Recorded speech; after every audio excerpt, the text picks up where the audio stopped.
ബെൻസി പ്രൊഡക്ഷൻസിന്റെ ബാനറിൽ KV Abdul Nasar produce ചെയ്ത് ദിലീപ് നാരായണൻ ഡയറക്ട് ചെയ്തിട്ടുള്ള ദി കേസ് ഡയറി. ഈ ഒരു പേര് കേൾക്കുന്ന സമയത്ത് ഒരു പഞ്ച് ഫീലൊക്കെ തോന്നുമായിരിക്കും, പക്ഷെ ഒരു കാര്യമില്ല. അട്ടർ ഫ്ലോപ്പ്, അട്ടർ വേഴ്സ്റ്റ് ആയിട്ടുള്ള മൂവിയാണ്. പൊളിപ്പൻ സാധനം. സീരിയസ്ലി ഞാൻ വെറുതെ പറയല്ല. ഈ ബെൻസി പ്രൊഡക്ഷൻസ് എന്നുള്ള ആ ഒരു പേര് കേൾക്കുന്ന സമയത്ത് എനിക്ക് ഉറപ്പാണ് ഇതേ സംഭവിക്കുള്ളൂ എന്ന്. എത്ര വർഷമായിട്ട് ഇവർ സിനിമ ഇറക്കുന്നുണ്ട്, വർഷാവർഷം സിനിമ വരാണ്. അത്യാവശ്യം ഫണ്ട് ഇറക്കി സിനിമ ചെയ്യുന്നുണ്ട്. ഇവർക്ക് സിനിമ ചെയ്യാന്നുള്ള ഉദ്ദേശമുണ്ട്. എന്നാ പിന്നെ ചെയ്യുമ്പോൾ അത്യാവശ്യം ക്വാളിറ്റി ഉള്ള സിനിമ ചെയ്തൂടെ എന്നാ ഞാൻ ആലോചിക്കുന്നത്. അതായത് കൊണ്ടുവരുന്ന സിനിമകൾക്കൊന്നും മേക്കിംഗ് ക്വാളിറ്റി ഇല്ല, കോണ്ടന്റ് ക്വാളിറ്റി ഇല്ല, ഒരു ക്വാളിറ്റി ഇല്ല. എല്ലാം വളരെ മോശമായിട്ടുള്ള സിനിമകളാണ്. ഈ ഇത്രയും കാലം ഇവർ ചെയ്ത സിനിമകൾ നോക്കുകയാണെങ്കിൽ ഏതാ കൊള്ളാവുന്ന സിനിമ ഉള്ളത്? അതിനകത്ത് എനിക്ക് കൊള്ളാവുന്ന സിനിമ ഒന്നും ഇതുവരെയ്ക്ക് കാണാൻ പറ്റിയിട്ടില്ല. അപ്പൊ അത്രയും സിനിമകളുടെ കൂട്ടത്തിലേക്ക് അവർ വീണ്ടും ഒരു സിനിമ കൊണ്ടുവന്നു. ഈ കേസ് ഡയറി എന്ന് പറയുന്ന മൂവി കൊണ്ടുവന്നു. അതും ഇതേ അവസ്ഥ തന്നെയാണ്. വേറെ ഒന്നും പറയാനില്ലാത്തതുകൊണ്ടാണ്. അത്രയും മോശമായിട്ട് എനിക്ക് ഫീൽ ചെയ്തു. അതുകൊണ്ടാണ് ഞാൻ അങ്ങനെ പറയുന്നത്. അപ്പൊ ഈ സിനിമ മൊത്തത്തിൽ നോക്കുമ്പോൾ 2-2.5 മണിക്കൂറുണ്ട്. പക്ഷെ സിനിമ കണ്ടു കഴിഞ്ഞിട്ട് റിവ്യൂ ചെയ്യാൻ ഉദ്ദേശിക്കുന്ന സമയത്ത് ഈ സിനിമയുടെ പ്രശ്നങ്ങൾ പറയുകയാണെങ്കിൽ ഈ സിനിമ എത്ര നേരം ഉണ്ടോ അതിനേക്കാൾ കൂടുതൽ സമയം എടുത്ത് പറയേണ്ടി വരും. അത്രയും പ്രശ്നങ്ങളുള്ള സിനിമയാണ്. അതുകൊണ്ട് ഞാൻ കൂടുതലായിട്ടൊന്നും പറയുന്നില്ല. ഈ സിനിമയിൽ ആകെ എനിക്ക് തോന്നിയിട്ടുള്ള രണ്ട് ക്വാളിറ്റി ഉള്ള 2 കാര്യങ്ങളുണ്ട്. അത് മാത്രം ഞാൻ പറയാം. ഒന്ന് നമ്മുടെ രാഹുൽ മാധവാണ്. പുള്ളിക്കാരനൊരു ക്യാരക്ടർ ചെയ്തു, കണ്ണൻ എന്ന് പറയുന്ന ഒരു ക്യാരക്ടറാണ്. അപ്പൊ നമ്മുടെ നായകനായിട്ടുള്ള മമ്മൂട്ടിയുടെ സഹോദരിയുടെ മകനായിട്ടുള്ള അഷ്കർ സൗദാൻ, പുള്ളിക്കാരനെ പോലും അങ്ങ് സൈഡ് ആക്കിയിട്ടാണ് രാഹുൽ മാധവ് ഇവിടെ അഭിനയിച്ചു വെച്ചിരിക്കുന്നത്. അതായത് അഷ്കറിന് ഒന്നും അഭിനയിക്കാൻ അറിയില്ല. മമ്മൂട്ടിയുടെ സഹോദരിയുടെ മകൻ എന്നാണ് ഇപ്പോഴും പുള്ളിയുടെ ഐഡന്റിറ്റി. ഇപ്പൊ നമ്മൾ ദുൽഖറിന്റെ സിനിമ കാണുകയാണെങ്കിൽ മമ്മൂട്ടിയുടെ മോൻ എന്ന് പറയില്ല, കാരണം അതിന്റെ ആവശ്യമില്ല. ദുൽഖർ അത് പ്രൂവ് ചെയ്ത് കഴിഞ്ഞു പുള്ളി എന്താണെന്ന്. പക്ഷെ ഈ അഷ്കറിന് ഇപ്പോഴും മമ്മൂട്ടിയുടെ സഹോദരിയുടെ മകൻ എന്ന് പറയാൻ തന്നെ കാരണം പുള്ളി ഇപ്പോ ഇത്രയും സിനിമകളിൽ അഭിനയിക്കുന്നുണ്ട്. പ്രത്യേകിച്ചും ബെൻസി പ്രൊഡക്ഷൻസിന്റെ മിക്ക സിനിമകളിൽ ഇപ്പൊ കണ്ടിന്യൂസ് ആയിട്ട് വന്നുകൊണ്ടിരിക്കുന്നുണ്ട്. പക്ഷെ ഇത്രയും സിനിമ വന്നിട്ട് പോലും പുള്ളി എന്താണെന്ന് പുള്ളി തെളിയിക്കാത്തത് കൊണ്ടാണ് പുള്ളിയെ നമ്മൾ ഇപ്പോഴും മമ്മൂട്ടിയുടെ സഹോദരിയുടെ മകൻ എന്ന് പറയുന്നത്. അപ്പൊ ഈ അഷ്കറിന് ഒന്നുമേ അഭിനയിക്കാൻ അറിയില്ല. ഈ സഹോദരിയുടെ മകൻ എന്നുള്ള ആ ഒരു ലേബലും വെച്ചാണ് പുള്ളി നിൽക്കുന്നത്. ഒരു ഭാവം മുഖത്ത് വരുന്നില്ല.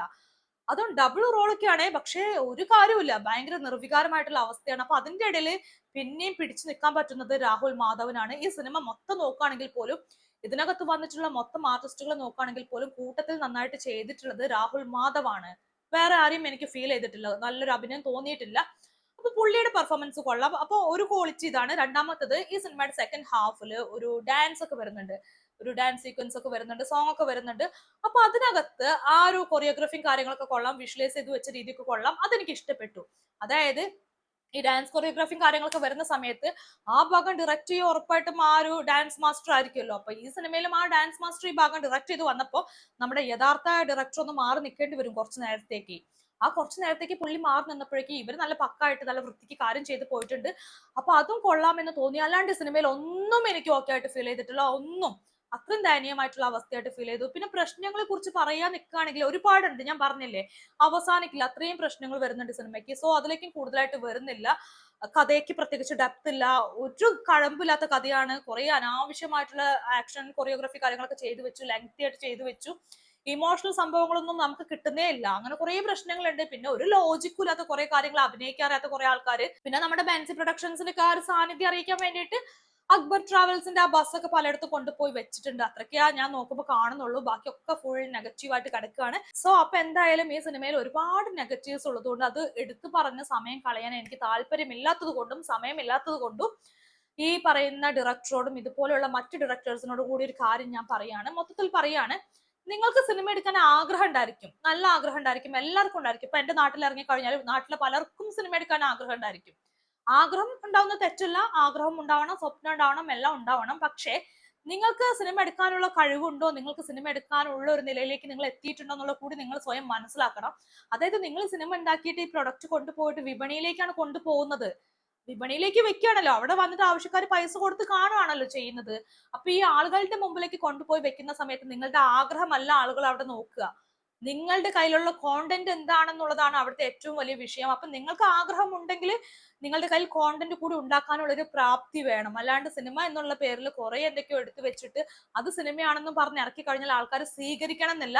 അപ്പം നമ്മൾ വിപണിയിലേക്ക് ഒരു സാധനം കൊണ്ടുവരുന്ന സമയത്ത് ഒരു കോണ്ടന്റ് ക്വാളിറ്റി വേണം, മേക്കിംഗ് ക്വാളിറ്റി വേണം, എല്ലാ ക്വാളിറ്റിയും വേണം. അതുണ്ടെങ്കിലേ ഇവിടെ പിടിച്ചു നിൽക്കാൻ പറ്റൂ. അല്ലെങ്കിൽ പിന്നെ ഈ പറഞ്ഞ പോലെ കുറേ വിമർശനങ്ങൾ കേൾക്കേണ്ടി വരും. സോ നിങ്ങൾക്ക് സ്വപ്നം ഉണ്ടെങ്കിൽ, ആഗ്രഹം ഉണ്ടെങ്കിൽ നിങ്ങൾ എന്ത് ചെയ്യണം, അതിനനുസരിച്ച് എഫേർട്ട് എടുക്കണം. അത്യാവശ്യം കാലഘട്ടത്തിനനുസരിച്ച് മുൻപോട്ട് പോവാൻ ട്രൈ ചെയ്യണം. എന്നാൽ മാത്രമേ പിടിച്ചു നിൽക്കാൻ പറ്റൂ എന്നാണ് ഈ സിനിമ കണ്ടപ്പോൾ എനിക്ക് തോന്നിയിട്ടുള്ളത്. കൂടുതൽ കാര്യങ്ങളിലേക്കൊന്നും പോവാൻ ഉദ്ദേശിക്കുന്നില്ല. സോ ടൈം ഇല്ലാത്തത് കൊണ്ടും താല്പര്യം ഇല്ലാത്തത് കൊണ്ടും ഞാൻ നിർത്തുകയാണ്.